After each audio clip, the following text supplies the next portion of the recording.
November in 4 years. That's pretty alarming.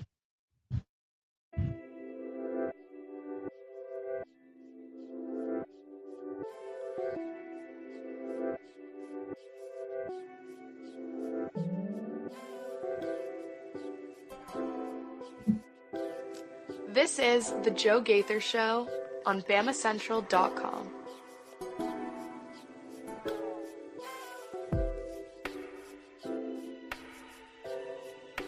Good afternoon, Tuscaloosa, Internet World, West Alabama. How are we doing today on this Friday, this Football Friday? This is the Joe Gaither Show on Bama Central and BamaCentral.com. I am Joe Gaither. You're watching us on the Bama Central YouTube channel, or you're checking us out on my own social media machines at Joe Gaither 6, or maybe you're listening to us on Spotify, Apple Podcast, and Amazon on your favorite podcast platform, the Joe Gaither Show on Bama Central. We appreciate everybody who's subscribed, rated, and reviewed the show. Gonna have a lot of fun today with my friend Abby in the studio. I thought Abby might want to get out of the house today. So we have Abby and Mason Woods in the Derry Daniel State Farm studio. You can call Derry Daniel at 205-758-3391 for all your insurance needs. Call and see how much Derry can save you today. We're going to have a lot of fun. Mason, how we doing today? Follow Mason Woods at MAWoods_. I'm honored to be here alongside Abby today. You know, honestly, this is the most prestigious Football Friday guest I think we've had yet. It's Daughter's Day out here on the Joe Gaither Show. We're also joined by our friends Katie Windham and Hunter DeSiver. You can follow Katie Windham at Katie Windham _ and Hunter DeSiver at Hunter DeSiver, all one word. Katie, good morning. How are you? Pretty good, Joe. I'm looking forward to a more chill football weekend from an Alabama standpoint.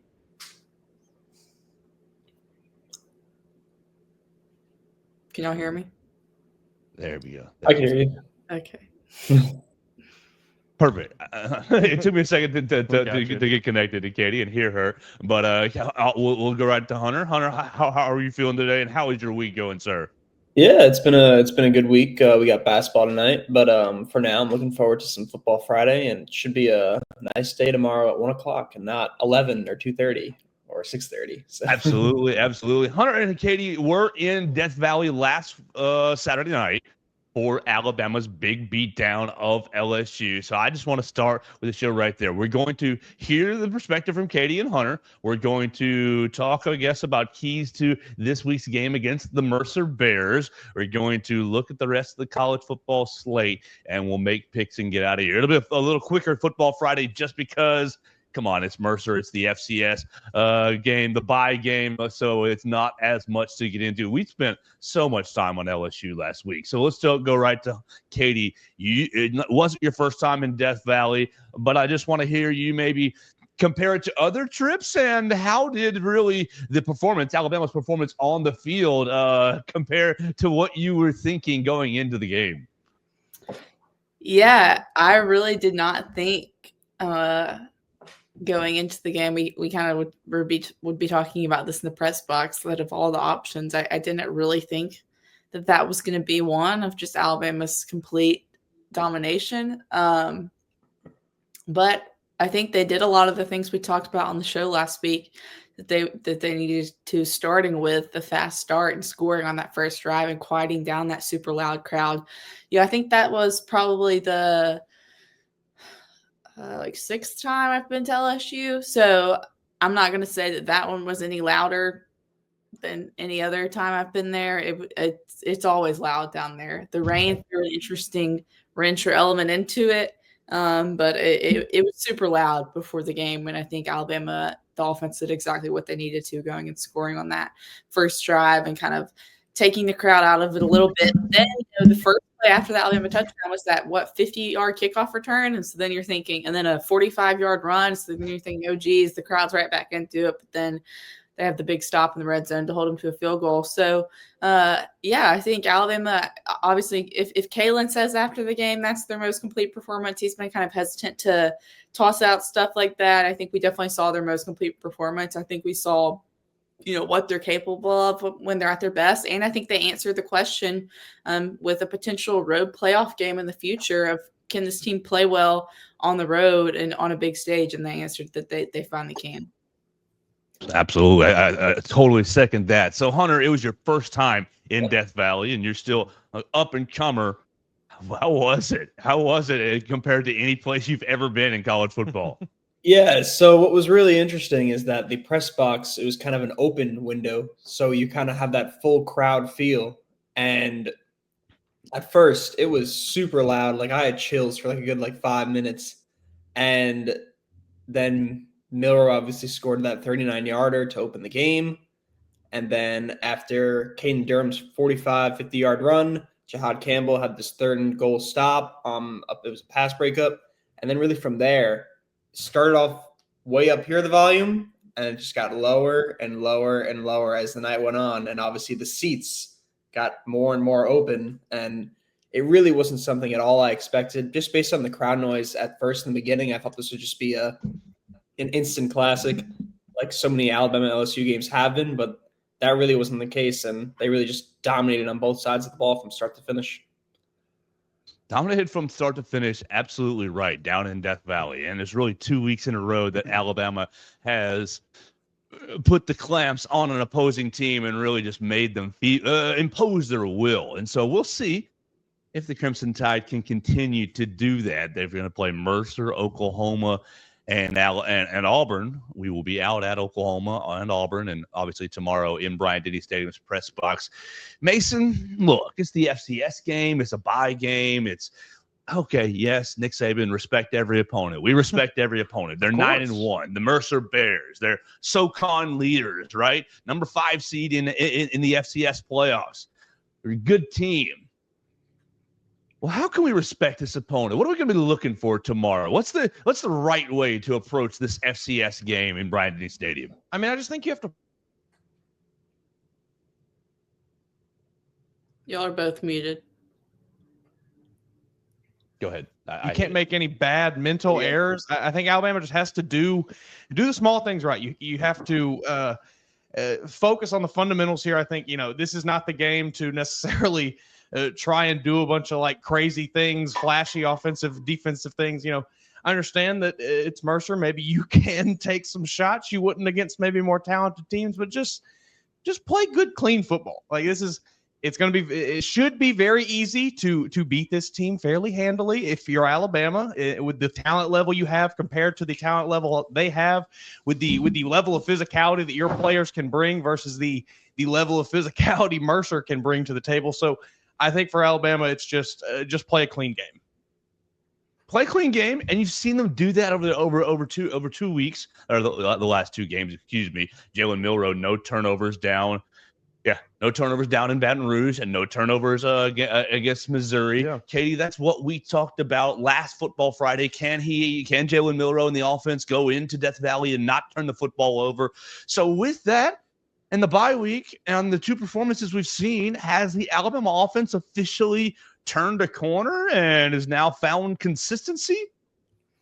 I think I'm going to have to I think Kane Womack was asked something similar on Monday about the defense, and it's like, and he said, I sure hope so, but I don't have a crystal ball. I think maybe things are finally coming. I thought it was so interesting last week during player interviews. The players this season have been pretty robotic, not giving us a ton to work with. And Kendrick Law was like that last week before the LSU game, talking about playing at home. Oh, it's just like every other game. You have a lot of friends and family? Oh, I always have a lot of friends and family. But the one thing he kind of gave an answer to was like his role in the offense. And he said something about, the coaches are still figuring out what's best for everyone. And I think that's kind of maybe I'm not as happy with my role in the offense, so I'm going to say this. But it was kind of an honest answer if the coaches are still figuring everything out. And so I think maybe we finally are seeing that these offensive coaches are figuring out what the best roles and spots are for every player. But then it's also kind of it's like, is the LSU game an outlier because you did not use the same type of offense you've used in most of your other games? You barely threw the ball. Ryan Williams, had 2 catches? Jalen Miller ran for almost 200 yards. That's probably not what you're going to do every time. Or is that just really good play calling and game planning by Nick Sheridan that's what he could exploit with that defense. So if that's the case, if it's okay, they're all really figuring out what their best roles are and what's going to be the best for each defense they go against. I think that maybe they have turned a corner. And I think the good thing is too, no disrespect to Alabama's last 3 regular season opponents, because last time I really disrespected an opponent on here, Alabama lost at Vanderbilt. But, I think they have a chance to figure some things out. And I think it'll be good to play on the road at Oklahoma, another road game, but maybe not against as good of a team, to continue figuring things out before you play the really important games. Hunter, we've talked about it all year long, the running back usage, how much you're using Jam and Justice, and Richard Young getting involved there as a kind of a third option. Down in Baton Rouge, Jam and Justice combined for, I think it was 27 total touches, passing and rushing. Just on the same note, I'll just get your perspective from Katie. Do you think the offense is turning a corner, or maybe Katie's exactly right? They're just still figuring out who does what the best. I think it's that second option. I mean, we see that they kind of have a different game plan with each week. Last week was heavy run the ball. A couple weeks ago was all-out pass on Tennessee, which obviously didn't work out. But then there were games where the passing did work. So when it comes to Justice and Jam, I mean, I like them as a 1-2 punch, especially for this Mercer game. I think they could try some stuff out. But I can't say that they've fully figured out the offense just yet. Obviously it has worked, but they are mixing things up. And going off Kendrick Law, I think last week was one of his better weeks, even though all of his receptions and runs were these short kind of plays that he kind of took for a little bit longer, like these screen plays and these sweeps across the right side or left side. And that could be a good method for him for the rest of the season. So how are we going to get it geared up for tomorrow, Hunter? It's Mercer. I have traditionally, for years, anytime I've been behind a microphone, when this week comes up, I've been saying, why are we playing this game? Get this game off the schedule. It doesn't matter that it's Mercer, just nameless, faceless, FCS, State University, Western Tech, Why are we playing this game? And people always respond, oh, well, Joe, Alabama, you got to get the young guys reps. Okay, that's fine. That's a fair perspective. Then you also hear, oh, it's good for college football. We got to pay Mercer's bills. We got to get Mercer's budget right. It's a buy game. Mm-hmm. If they didn't have us, if they didn't have Alabama, then they wouldn't have a football program. Well, that's not Alabama's problem, in my opinion. But so, Hunter, how do we get geared up for tomorrow? What are we going to be looking for? What's the storyline? Look, Mercer, 21 interceptions. Is that the storyline? Can Jalen Milroe continue to play clean? What do you think is the angle that you're going to be looking for in Bryant-Denny Stadium tomorrow? Yeah, I'm actually going to be looking at the line of scrimmage a bit. I spoke with the running backs coach, Robert Gillespie, on Wednesday about this, and he's definitely a little intimidated, if you will, on Mercer's pass rush, who in the FCS is intimidated by an FCS team. I don't know. He said, and I quote, "Believe me, I don't really believe him. Like, if it were me, I think I'm just saying this like to the media, whatever." But he said, like, and I quote, like FCBS. It doesn't matter the letters. Like, it's still like a football team. But anyways, they're number 1 in the FCS in sacks, tackles for loss, first downs allowed, and third down defensive percentage. So, like I said, I would like to see some running backs, Jam, Justice, Richard Young, in this game. But, it could go south a little bit. I don't think it will, but it's definitely possible based on Mercer's track record in the FCS. Obviously, keyword there. But then again, you got sacks, tackles for loss, first downs allowed by this D-line. Alabama on, what was it, Monday or Tuesday? Was it Joe Moore semifinalist? Yep. I think it really comes down to this game in the trenches. Do I think Alabama is going to win outright? Absolutely. But if this game is slightly closer than we think, it's because of the O-line versus D-line. Katie, was Robert Gillespie telling us a little white lie? I think a big lie. There's no way they're concerned about that. Hunter, if Alabama has struggles in the trenches with an FCS team, they just need to shut down the program. Believe me, I don't think it's going to happen. But it comes down to the trenches. Winning by 30 or 40. It's really it. Okay, I'm glad you're there. That's like 2 years ago when our pal Mason Smith thought the Alabama-Utah State game might be close, and then ended up being like 55-3 because they had played in like Will Utah Miller State did play that card with me too. Yeah. But yeah, Utah State's going to be good this year, Joe. I said no, buddy. Yeah.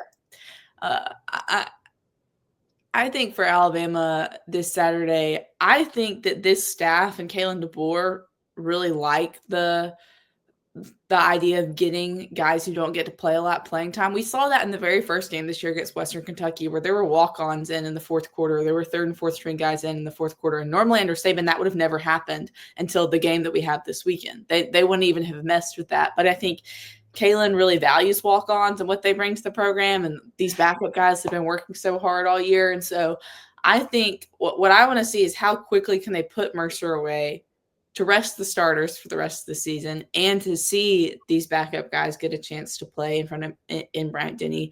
So will this be just put them away earlier? I think it was my maybe junior year of college when they were tied with the Citadel at halftime, and that was a Tua team that it was just a very anomaly game, and obviously they ended up winning by a lot. But are they able to put them away that basically the second half is just guys getting those backup reps? Because you are at a time of the year where you never know. We've seen some season-ending injuries the last couple of weeks. You never know when a guy's going to need to step up, and getting experience like this can be important. And then just kind of another note of why Alabama plays these games. Well, I think we're seeing now with the playoff what's the rankings that you don't necessarily need to schedule super hard. And then also I think games like this are good and important for fans that maybe can't afford to go to some of the bigger games, that they can still go in on a fall Saturday and see the Crimson Tide play for a reasonable price. Now they won't get reasonable prices at the concession stand, but their ticket can maybe be a little more reasonable this week. Katie always puts it in perspective. It is about the family and the fans, but really we can have one of these games every year. But okay with that. Really, she brings up a good point, Mason. We talked about it a couple of times this week, just dancing around the college football playoff committee.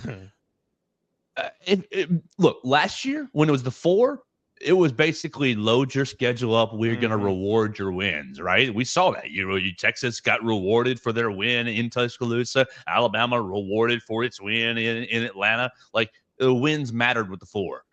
It certainly seems like right now they're only looking at that loss column. So to Katie's point, I mean, I want Alabama to schedule the Jets, the Giants, and the Ravens, right? I want to see it all. But maybe Katie has a point that Alabama should be scheduling Mercer, Jacksonville State, and Arkansas State, Western Tech University. Yeah, I mean, if this is the precedent the College Football Playoff Committee wants to set with the 12-team playoff moving forward, and it seems like with these first 2 rankings, maybe that's the route they want to take. Yeah, I think Kalen DeBoer and I think the rest of the staff maybe take notice. Greg Byrne takes notice, and he says, "All right, guys, let's look at this future non-conference schedule and start switching some things around. Start buying out some of these contracts. Alabama's got contracts till like 2033. Oh, they got some really 34. hard ones up there on the schedule. And shoot, I'll be brokenhearted if some of these start to get bought out next year. Well, the other schools are they're thinking the same thing. Ohio State's thinking the same thing. Texas is thinking the same. I hear that all the time now in the SEC, but who's? I'm just drinking the Kool-Aid, reading the script, right? Who is the standard of college football? It's supposed to be, everybody says it's Alabama. We're the standard. Okay, so if that's the case, that's true, then we don't care about anybody else in college football. We set the standard. We direct the schedules. Alabama, we don't care about, they're scheduling Western Tech University. We want Notre Dame, Ohio State, and USC. We want Notre Dame, Ohio State, and Clemson. Somebody good, right? I think that's the standard that Alabama should be setting. Sure. But that's my own personal pet peeve. That looks cool, but if you ain't got to do it, why do it? Exactly. Oh, gosh. Okay, Katie, how quickly will we see Ty Simpson tomorrow? I think third quarter. He's coming out of the locker room, baby. No. I wish you would. Like, I really wish the coaching staff would just just start the twos. Just start the twos. Ty Simpson, you're starting this game. Jalen, we're taking the day off. You're playing Richard Young. That way, just to Katie's point, you go ahead and get into the walk-ons by the time that they can get some significant action. Yeah. But they never will. It will be interesting to see, though, especially Jalen coming off a huge game last year. He had a really big November that kind of vaulted him into the Heisman conversation. Obviously, he started the year as a Heisman favorite, dropped out of that in the middle of the season, but last week obviously had a big game on a big stage. If they maybe try and pad those stats a little bit longer and keep him in, or not that I really don't think the coaching staff has that in mind, but I think it's maybe something in the back of their minds and certainly in his mind. But obviously, we'll take it right there. We flirted with that conversation last week, Katie. Do you think that the performance in Baton Rouge was good enough to get him back into that invitation category? Yeah, I think it was, especially if he has November like he had last year and the opportunities in front of him with the games that they have, especially because that was that was the primetime ABC game. So people were watching that game and saw what he did. That I could see him. I don't think there's any way, unless he just goes absolutely bananas, that he wins. But I could see if he has a strong November, getting to the point where he gets an invite as a finalist to New York. It's a strong November. Oh, that's not the right words. Hunter Siver, did you feel like you watched a Heisman Trophy performance on Saturday? I was super impressed with it. In terms of his rushing, obviously they didn't really need to pass the ball. But just quick question: is it, because I know it changes from year to year? Is it 3 invitees or 4 invitees? It varies by the class. No, I think though they changed it now to where it's 4 every year, because it used to be it was kind of where there's a natural drop off. And I think they changed it to where there's at least 4 that get to come to New York. Because I have 3 in mind right now that I think are basically locks at the moment, and it's iffy if he could be the 4th right now. But he's definitely on pace for the next couple of games. It is 4, so we will get 4 finalists in New York this year. Gotcha. So yeah, he Travis could be Hunter, Dylan Gabriel, Ashton Genty, Cam Ward. Correct. Yeah. Yeah. I hate it for Jalen over Cam. Jalen over Cam Ward. Come on. It's close. But those first 3, yes. If if Miami loses another game and Alabama wins out and wins the SEC, I could see Jalen. Oh, absolutely. Absolutely. Which Miami could lose another game. I'm not ruling that out. Yeah.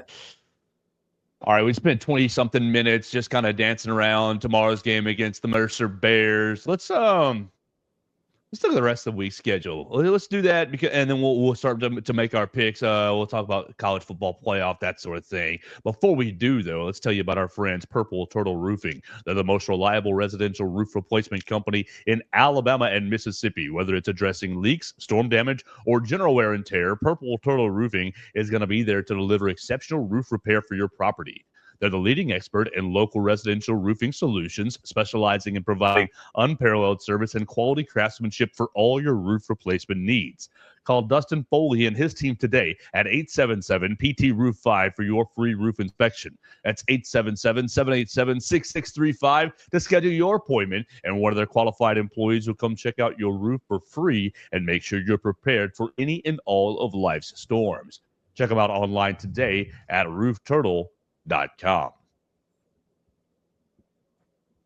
And we want to remind you that we have restarted the All Things Bama podcast with Mason Woods taking the lead. We're about to record another episode today. It'll be episode 3. So make sure you look for new episodes of All Things Bama podcast on your favorite podcast platform, Spotify, Apple Podcasts, and Amazon. Just real quick, Mason, we're going to talk some Dawson Merritt. Yeah, unfortunately, we're going to have to talk about Dawson Merritt and give you a little brief preview. Alabama does lose the commitment to Nebraska of all teams, so we'll get into maybe what happened there, maybe what went wrong on the recruiting trail for Alabama this week and over the last few months with Dawson Merritt. All right, so let's look at the rest of this college football schedule. Obviously, Alabama's playing the boring game at 2 o'clock. We will look for Cade Otkaruth in the fourth quarter. Missouri, South Carolina, I see you. I see Oregon, Wisconsin. I see Tennessee, Georgia. I see Kansas, BYU. Oh, Kansas, how bad you guys have been. I thought Kansas was going to be good. We got a big win last week. They upset Go somebody. Jayhawks. I think Iowa State. Yeah. Yeah. Go Jayhawks. There we go. Oh, Clemson, Pittsburgh. That's going to be a good one. Eli Holstein. There we go. Utah, Colorado. Okay, real quick. Katie, we talked about this yesterday, day before, me and Mason. I just want to know the thought that would go in your head if after an Alabama game, Alabama loses, we're in the press room, Kalen DeBoer gives his, 12 minutes, standard stuff, walks off, and Greg Byrne comes to the podium to say, we got screwed. The officials, the XYZ conference officials screwed us, and I want somebody to know about it. I was appalled at the Utah athletic director. What would be Greg would never, first. He would never. Let's just say that. The possibilities are 0.0000000 ever. What would be your reaction? Yeah, I mean, it would certainly be a viral moment, but yeah, Greg Byrne would never do it. I think that was like the heat of a rivalry game. I could low-key see like, I don't know. I really can't see any SEC AD doing it. I could kind of see like someone Auburn doing it like at an Iron Bowl, but like also to like, and especially, I think what people have the biggest issue with that is like it was on a holding call. Like if that play alone did not cost them the game.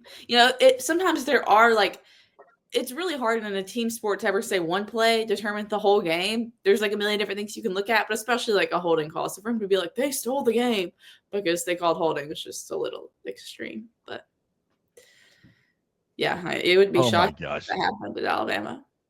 Absolutely wild. You said that about Auburn. I can also see that after an Egg Bowl. I can also see that after a Texas A&M game, which that is like before the season started, I was like, I'm so excited that Red River Rivalry is an SEC game. But as it's gone on, believe it, get out of here. I want to see Texas and Texas A&M like two teams with a billy club beating each other over Thanksgiving weekend. That's what I want to see.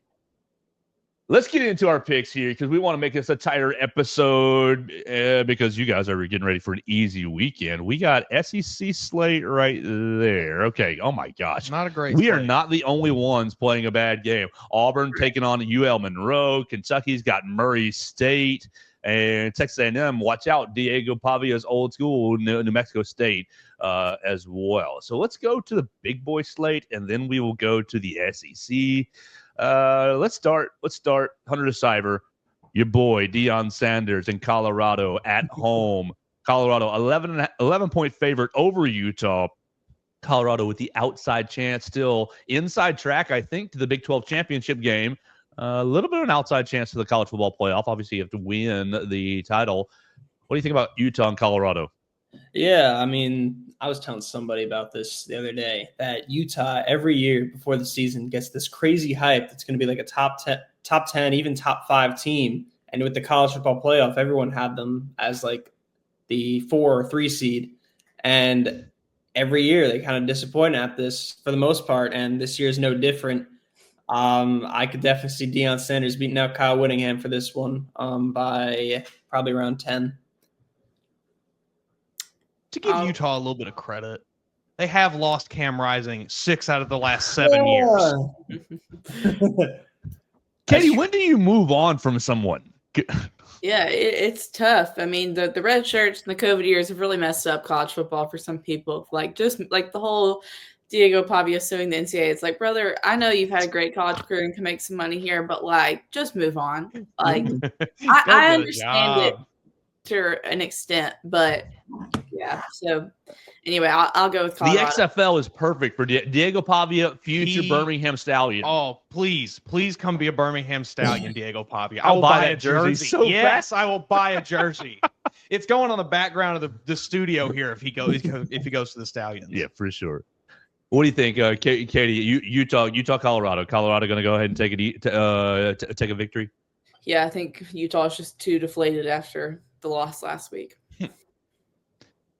All right, we'll keep going. 11 o'clock, Eli Holstein welcoming Dabo Swinney and the Pittsburgh and the Clemson Tigers. Excuse me. Pittsburgh is a 12-point home underdog. Katie DeCiver, Katie DeCiver, that's funny. Katie Windham, what do you think about Clemson and Pittsburgh? Wow, Vegas really does not respect Pitt. So that has Not at all. A little bit because Clemson lost at home to Louisville. I don't know. I'll go Pitt with the upset. I have no reasoning. Like just Eli. Yeah, Hunter? That's my reasoning. I think I'm gonna go Clemson on this one. I think it'll be a close battle. I think Eli Holstein keeps this one real close. Goes down probably to like the final couple minutes, but give me Dabo in this. Holstein's been a stud this year. I'm gonna roll with Katie. Give me the Panthers. I like the upset here.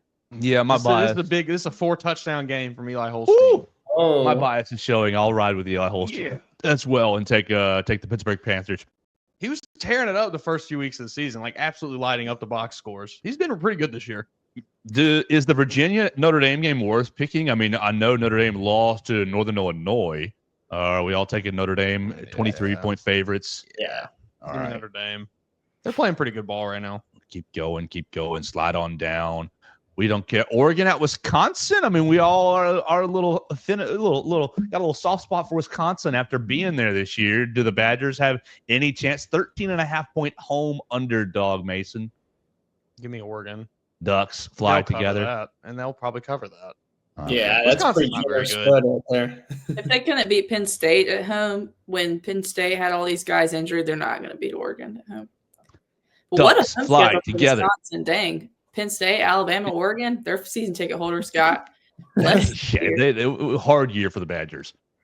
So let's jump on into the SEC because that's the slate's kind of weak this week. Yeah, So not it might great. be another good week to go to the pumpkin patch. Last time we said that, though, it wound up being a pretty good weekend. So who knows? Texas is at Arkansas. Big Six? No, that's not it. Southwest Conference, right? Old Southwest Conference rivals, Texas and Arkansas. Texas, 13.5-point road favorite. Hunter DeCiver. You going hook 'em horns or whoop pig suey?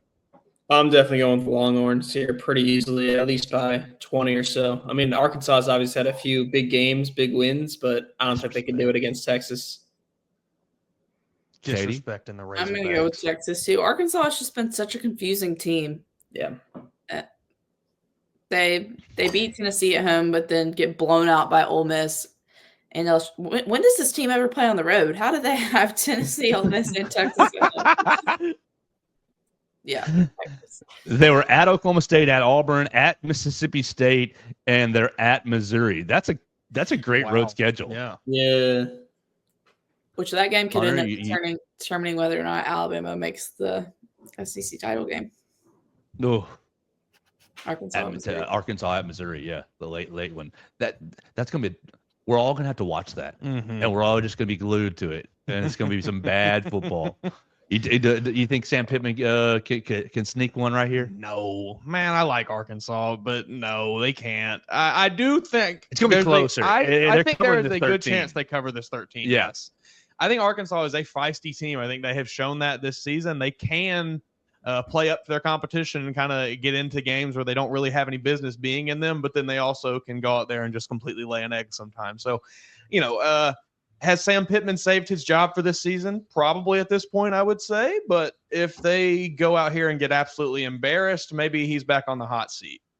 Let's combine all three of the other bye games in one pick. UL Monroe at Auburn, Murray State at Kentucky, New Mexico State at Texas A&M. Is anyone taking the underdog, taking the road team? Is anyone taking one of these small schools against the big school? Hunter, you taking all three SEC squads to all three SEC squads? Absolutely.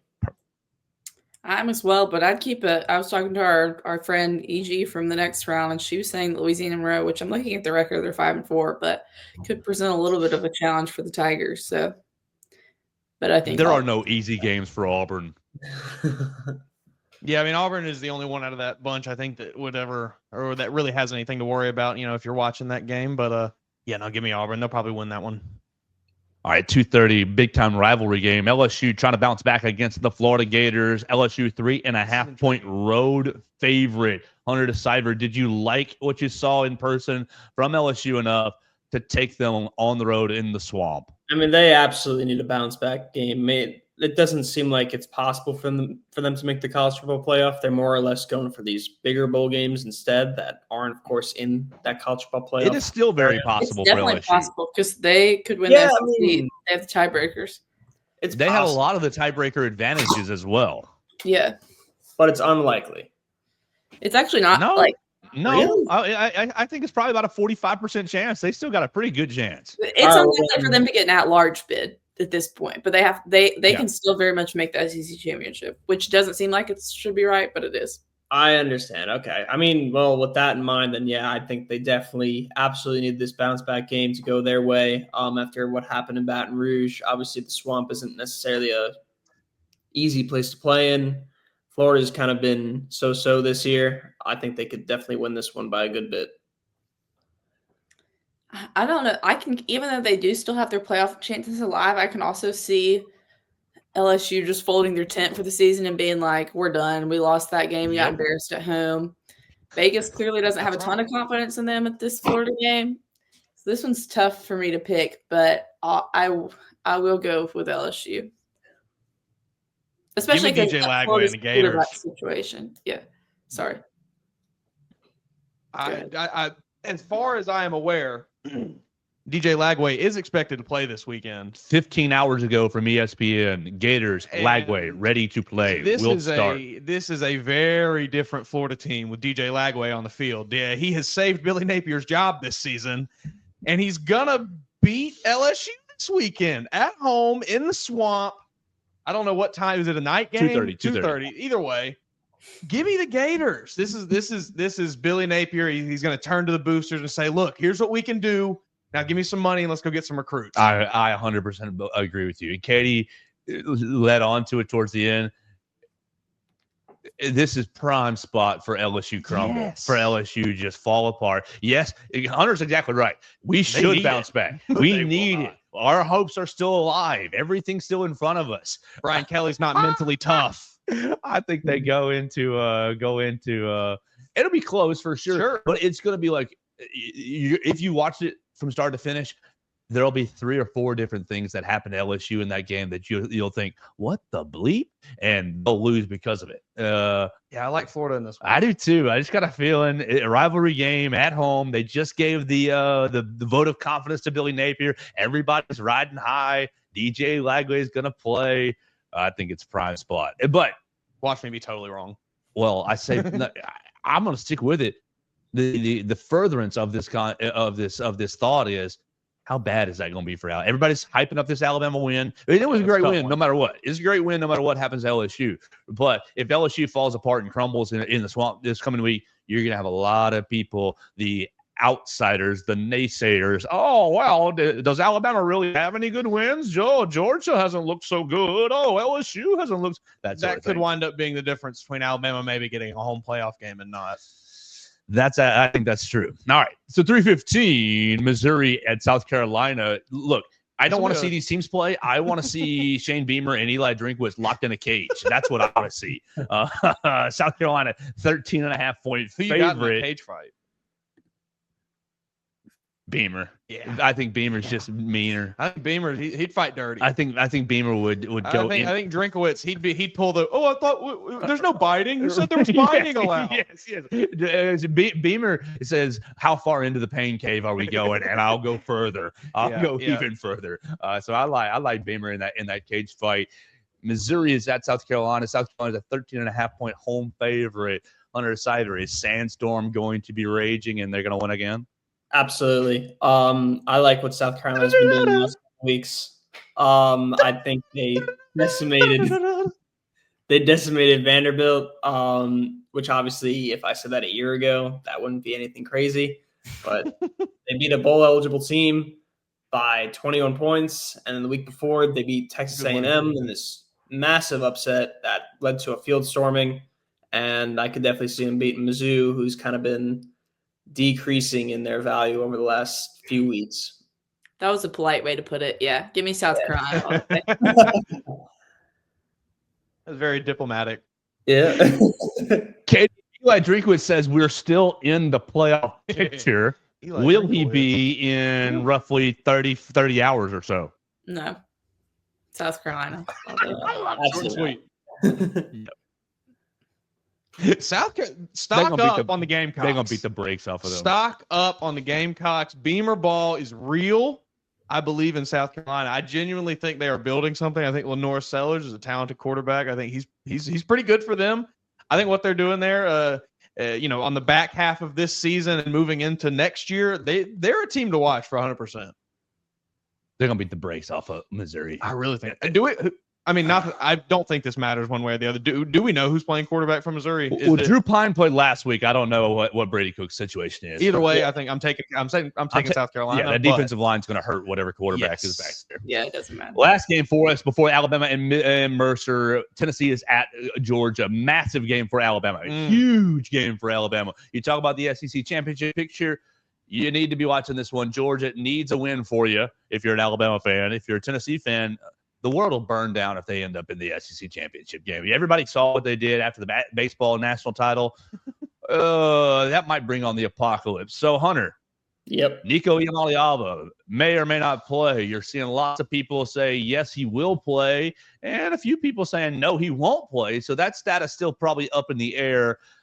Do you like Tennessee to go into Sanford Stadium and beat the Bulldogs coming off a loss to Ole Miss?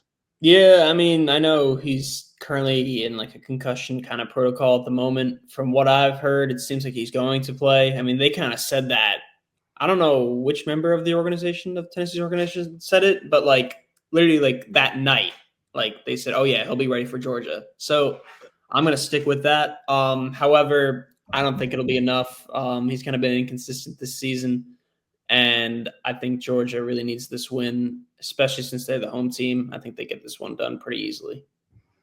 There's been a little infighting among the national media this week about whether or not Nico's going to play, which has been entertaining to watch from afar. I feel like Georgia's like the reverse of Arkansas, whereas Georgia's had all their big games on the road this year. It seemed like with Texas, Alabama, Ole Miss, now they're finally at home. And because of that and because they need this win, I think Georgia's going to win. I also don't think, even though they did beat Alabama, I don't think Tennessee is as good as their ranking. And I think Georgia's going to win. I do agree with your assessment of Tennessee. I think that win over Alabama has overblown them a little bit. I think, it's kind of strange when you look at the way people treat that win for Tennessee, but then they want to also like say, well, why does Alabama belong in the top rank? It doesn't really make a lot of sense there. But this is Georgia with their back against the wall. Georgia in desperation mode. Kirby Smart knows this is a game he has to win. Give me Georgia. Give me the Georgia Bulldogs all day, every day in this one. When was the last time Kirby Smart could tell the truth to his team? He's been using this line. They don't believe in you. No one believes in you. You're not respected. But he's been lying for the last 3 years. Yeah. But now he can point to the ranking and say, you jokers are out. See, they don't believe in you. And he can actually make it real truth and they can believe it. It's going to hurt Tennessee. I think so. And I said that last week about Ole Miss, and it looked really bad.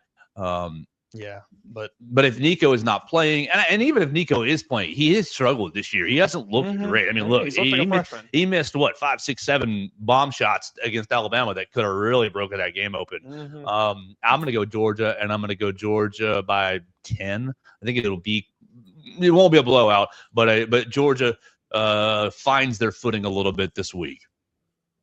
Let's wrap it up with Alabama hosting Mercer. I was able to find a line. If you are a degenerate, if you have a real problem, you're betting on Alabama at 41.5. 41.5 points. Oh my gosh, ridiculous. Everybody taking Alabama to win. We'll give a final thought, I guess, for each of us, and maybe a score prediction. Hunter Siver, follow Hunter Siver at Hunter Siver. He will be in Bryant-Denny Stadium tomorrow. What you think? Final thought on the game and a prediction for Alabama and Mercer. Yeah, I'm gonna give Mercer a touchdown here, and I'll give him a field goal as well. So they'll be at 10, but I think Alabama's gonna blow them out of the water and get probably somewhere around like 49 or 52, somewhere in that area. One player of the game. Who's the one? Who's the main guy we're gonna be writing? Jalen Milroe. I mean, it's tough because we all say that these guys are gonna be gone. Of course, it's tough. That's why I asked. Well, but they're going to be done by like halftime, so the stats might be a little skewed. Yeah, I feel like Jalen Jalen Milroe is probably the easiest pick here. If I had to really pick a player to watch, I have not really done that this week due to the FCS opponent, of course. But if I had to pick someone, it'd probably be Jalen. Miss Katie Windham, you follow Katie Windham at Katie Windham _. She'll be leading our coverage there in Bryant-Denny Stadium tomorrow. What you think? Last thoughts on Alabama and Mercer? I think Alabama is going to win comfortably. I think they are going to handle business in the first half and get those guys some reps. My player to watch is this just a gut feeling. I think Ryan Williams is going to cook on Saturday. He's now gone 2 games in a row without a touchdown, which obviously that's not anything, but he seemed like to start off his career, he was scoring a touchdown every game. So I think maybe we see some deep ball action again this week after it's been missing for a little bit. And Ryan Williams finds the end zone a time or two on Saturday. Follow Mason Woods at MAWoods _ and download the All Things Bama podcast. Last thoughts on Alabama Mercer? Yeah, I think with the way that Alabama's been playing the last couple games, this feels like a big time blowout here. I think this is I'm going to give Mercer 3 points. We'll go 59-3 Alabama. I think Alabama covers, and they cover easily. I think Alabama doesn't have any questions about this game. And give me Richard Young as my player to watch. I picked him on the show yesterday, and I think, whether or not he gets active in the first half, he probably won't. But even then, he is going to make the most of the carries he gets. So I would not be shocked if we're sitting here on Sunday and he had 15 carries for 180 yards and 2 touchdowns. That's a joker who's going to make it hard to run out the clock. Kalen DeBoer is going to be calling run plays, and he is going to be just running his tail off and trying to make the most of. Oh, you should do that. Please should make the most of your reps. But Coach DeBoer's going to be, dang it, I'm trying to run the clock out. Great. He's going to I like 59-3. I'm not going to copy your score. Get out of there. I'm not going to copy your score, but I'm going to go something similar. Yeah, we'll go 52. Yeah, we'll go 52, and I'll say 7. We'll say they get into the end zone one time, maybe on a fluke play or so. 52-7. We'll be in a non-offensive touchdown. Please no, that'd break everybody's hearts. But they might. They absolutely might. We talked about it yesterday. 8 non-offensive touchdowns for Mercer so far. We'll see if they can get their 9th tomorrow in Bryant-Denny Stadium. We'll get out of here for the day. You follow all of us at BamaCentral on the Twitter machine, Alabama Crimson Tide on SI. We're leaving the basketball talk for the All Things Bama podcast. We're running up on time here. Alabama's playing a huge game tonight against Purdue up there in Indiana. So we'll talk about that with Mason Woods on his All Things Bama podcast. And we'll get out of here for the week. That's going to do it for us. We'll recap the game on Monday. We'll recap Alabama and Purdue basketball on Monday. And we'll get you set up for the last 2 weeks of SEC play as the season has just flown right by. It's been a lot of fun here on the Joe Gaither Show. Big thanks to Katie Windham, to Hunter DeCiver, and Mason Woods for being with us today. Big thanks to State Farm, Derek Daniel State Farm, Purple Turtle Roofing, and Druid City Music Hall for sponsoring the program. We will get out of here, and we'll talk to you again on Monday right here on the Joe Gaither Show on BamaCentral and BamaCentral.com.